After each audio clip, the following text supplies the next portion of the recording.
పశ్చిమ గోదావరి జిల్లా Bhimavaram housing board కాలనీలో 240 అడుగుల జాతీయ జెండాతో భారీ ర్యాలీ నిర్వహించారు.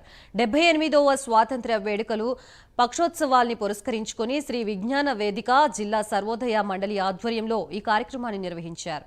ఈ కార్యక్రమానికి ముఖ్య అతిథిగా జిల్లా కలెక్టర్ చదలవాడ నాగరాణి హాజరై జాతీయ నాయకుల విగ్రహాలకి పూలమాలలు వేసి నివాళులర్పించారు. అనంతరం జెండా ఊపి ర్యాలీని ప్రారంభించారు.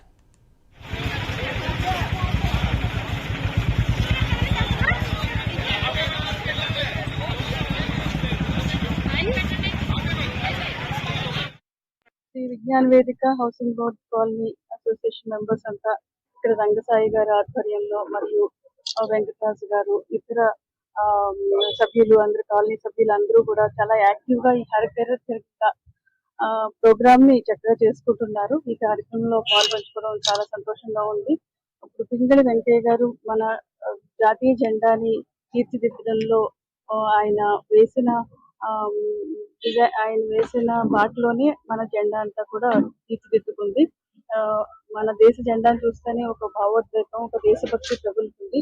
ఈ ఎంతో మంది లీడర్స్, ఎంతో మంది సంఘ సంస్కర్తలు వారి యొక్క ప్రాణాలని తెగించి మనకి స్వాతంత్రం సిద్ధించడంలోనే ఎన్నో వారిని ఈ సందర్భంగా తలుచుకుంటూ మనం భావి తరాల వారికి వారి యొక్క కృషిని, వారి యొక్క త్యాగాల్ని తెలియపరుస్తూ ఒక స్ఫూర్తితోటి ముందుకు సాగడానికి భావితరాల వారికి ఈ కార్యక్రమం ఎంతో ఉపయోగపడుతుందని చెప్పేసి నేను కోరుతున్నాను. శ్రీ విజ్ఞాన వేదిక హౌసింగ్ బోర్డ్ కాలనీ